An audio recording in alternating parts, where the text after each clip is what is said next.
So I absolutely believe, and again, simply my hypothesis, he is innocent until proven guilty, that he will be arrested and indicted on sex trafficking charges. I have no doubt about that. And I do believe that he was most likely the kingpin of this. These girls, what that tells me, if it's out of the Southern District of New York, is this is spanning multiple states, and that he is trafficking or allegedly trafficking girls across multiple states across the United States. This isn't just an isolated incident in one location. And so I have heard things as well about his Hamptons parties and things happening in those Hamptons parties as well. So I suspect more evidence may come out as a result of that. But these are extremely serious charges. And part of me, too, is frustrated by somewhat the complacency, right, of the entertainment industry as a whole in this. And I think sometimes people fly under the radar for a long time, like Epstein did as well,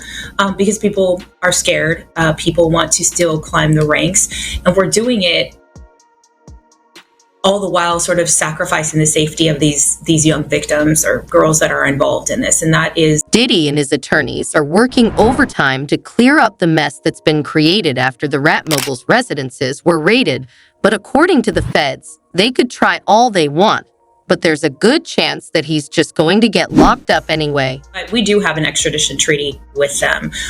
Right now, though, because of the public nature of this, I have a very hard time believing that a country would allow his plane to land with him on it in their country. They don't have to let him land if they don't want to. And so I think that it would be very difficult for him to be able to land in an inhospitable country simply because they don't want him. We do have extradition treaties with more countries than I think people would think. And typically they will send folks back to us as long as we take the death penalty off of the table. And I don't believe that this is a death penalty case. It's Southern District of New York. And so I believe that whether we have an extradition treaty or not with whatever country he may or may not go to. Now there's a good chance that Diddy's going to try to flee the country where there are no extradition laws. In the event that he gets charged, well, then he got to be able to just get away with it. Well, it seems kind of unlikely. Talk to me about the timeline of how this typically works in terms of if we're seeing a raid on several properties. Does that in conjunction with an arrest? Does that come before an arrest? Does that, how does it typically work?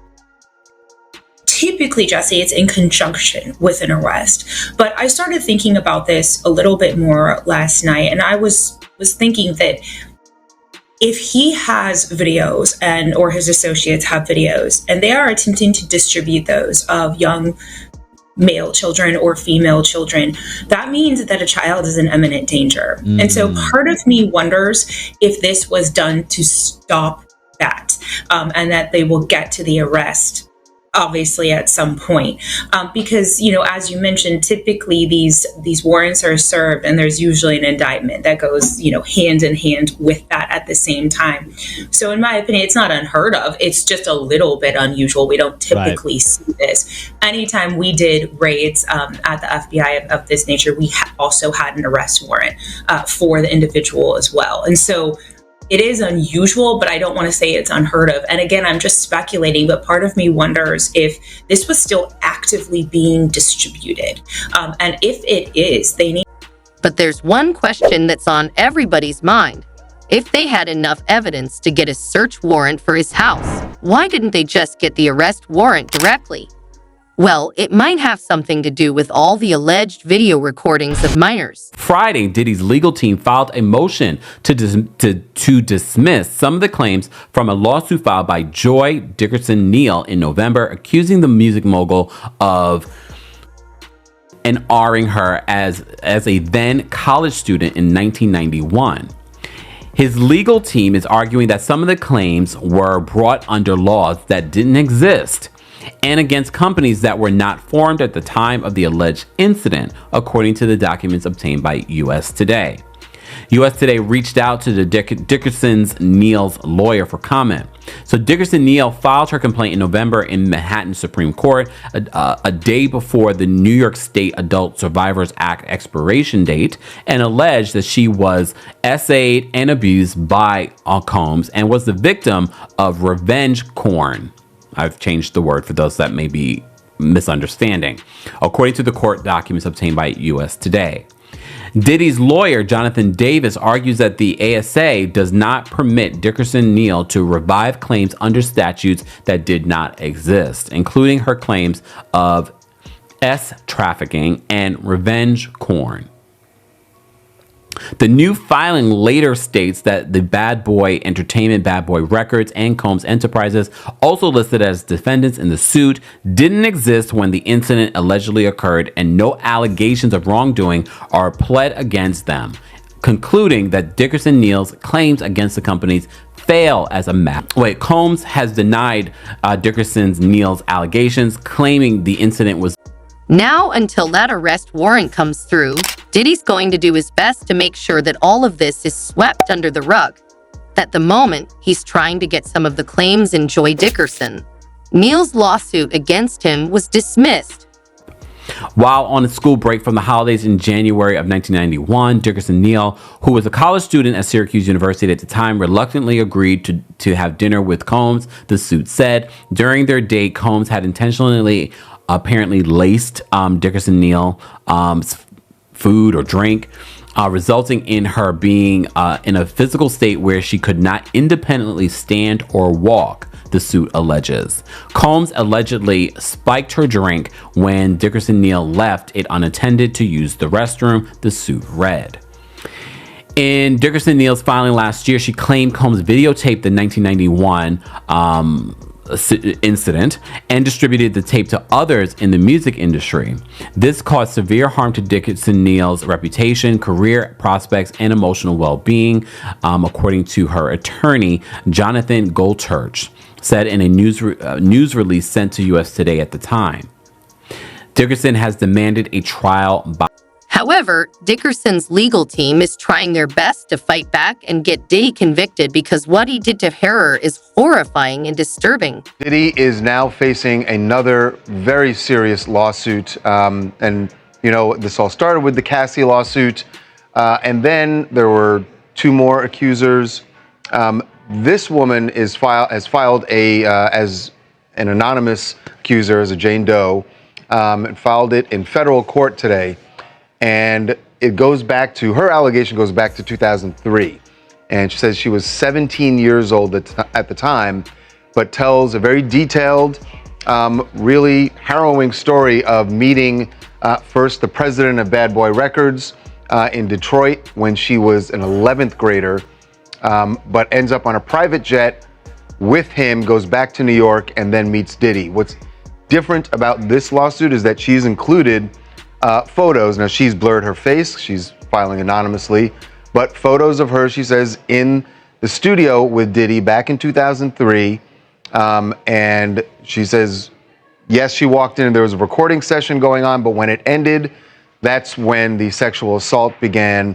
And it is a really the allegations are absolutely horrific. She says she was 17. She was only in 11th grade at the time. Said she was taken from Michigan, as you said, to the studio in New York. And after that session was over, she says they plied her with drugs and alcohol. She became so inebriated she couldn't consent to anything that was happening. She went to a bathroom where she says she was raped by not only Diddy, but as you said, the president of Bad Boy Records at the time, Harv Pierre, and a third person. So really, she describes a gang rape scenario where she said she ended up on the bathroom floor in the fetal position and has been so traumatized by this, but never said anything, she said, until she saw Cassie and other women come forward, and she said that gave her the confidence. Sadly, the Joy lawsuit was just one of many sexual assault lawsuits filed against Diddy. Now the most recent ones filed by Jane Doe, who claims that Diddy and his associates drugged and sexually assaulted her. He couldn't resist and decided to finally speak out about everything that was happening. Enough is enough, the all-cap statement began. For the last couple of weeks, I have sat silently and watched people trying to assassinate my character, destroy my reputation and my legacy. Sickening accusations have been made against me by individuals looking for a quick payday. Let me be absolutely clear, he continued. I did not do any of the awful things being alleged. I will fight for my name, my family. Diddy Band Diddy, though, was suspiciously quick to deny her allegations, saying that people were getting a little too comfortable throwing dirt on his name. Had gotten so serious that you became pregnant.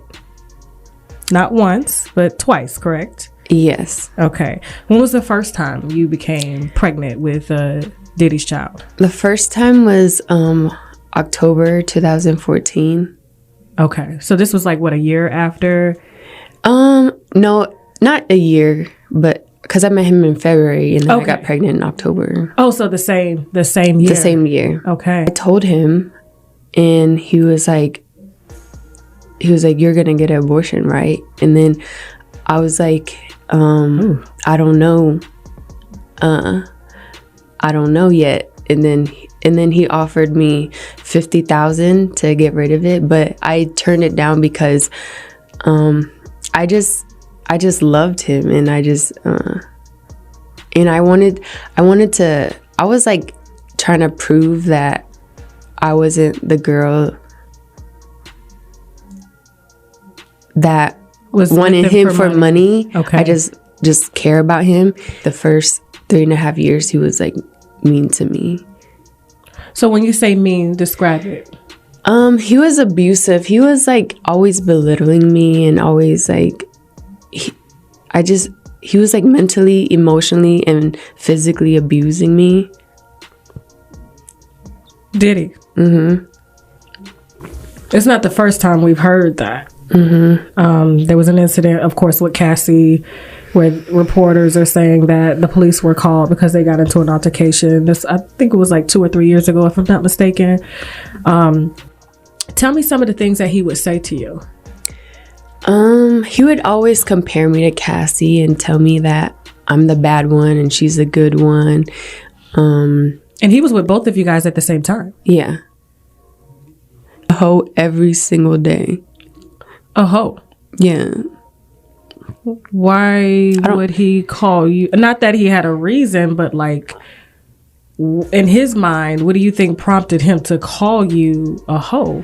Back now, I think he did it because he wanted me to feel low about myself, like, so that I stick around him, because like no one would I don't know, I just feel like he'd try to I was naive and young when I met him, so I feel like he tried to take advantage of that and manipulate me. Obviously you terminated baby one.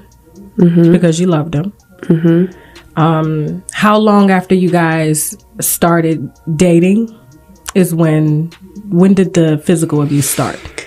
The first time it ever happened, which was not even like that long into the relationship, because I met him in February, and then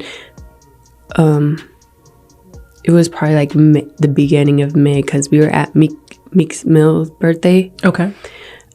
He had like a mansion party, and we went, but while we were there, I was sitting here, and then Puff, and then Meek, but I was like covered with like a stand or something, like probably says like happy birthday Meek or something like that, but it's like a little stand that like was covering me, because there was like a lot of cameras and stuff there. So it was like me, Puff, and Meek.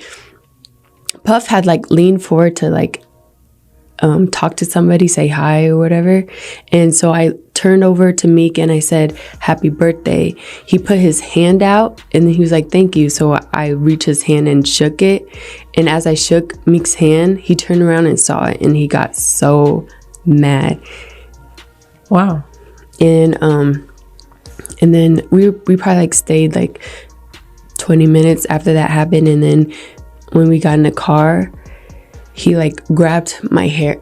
We were in the one of those Escalade trucks. Okay. So I was sitting on this side, he was on the other side, and he like grabbed my hair and like cussed me out for doing that. He was like, "Why the fuck can I cuss?" Yeah. He was like, "Why the fuck you shaking his hand for?" Like just saying So stuff it like was that. I just was like like, a jealous rage. yeah, I was like, I was just saying happy birthday, nothing else. I think he thought I was trying to be sneaky behind his back because I like reached over when he like leaned forward to talk to somebody else. So he thought I was trying to be sneaky. And you were how old at this time? I was Now it's not too hard to believe that Diddy did all these things because before Cassie fought her lawsuit and gave others the courage to step forward about their trauma, Gina Hunn revealed the abuse that she went through with. What happens here is that the federal government started a case with him. Apparently the search warrant that had his houses in Miami and LA was pre-planned already. They knew they were going to do that. So they have a much bigger case. Right now with the guns, they're going to check them. They're going to trace them, see if they were used in any crimes. They're going to go over anything about cooperators that are cooperating with them. They're going to be talking to a lot of people about certain criminal acts that he might have committed and then go from there. And what about the videos? Well, they're going to sift through those videos. They're going to look at them and then see if there's any criminality on those videos, and then they'll go from there. So what do you think? I mean, it just seems like the house of cards might fall for Diddy right now. It's not looking that great. Right now, I know that he has higher-powered attorneys, and with all these allegations that are coming out against him and against other people, a lot of people are starting to be very... Now, if the allegations against Diddy's proven, then it's not just him that's going to be going down. I mean, he's probably going to be doing a lot of that if he goes to prison anyway. Not that he's going to mind. But get this, according to NYPD Detective Derek Parker, Diddy's accomplice, this is going to be in hot water too. So I guess we just going to see how loud Diddy is going to be singing to the feds.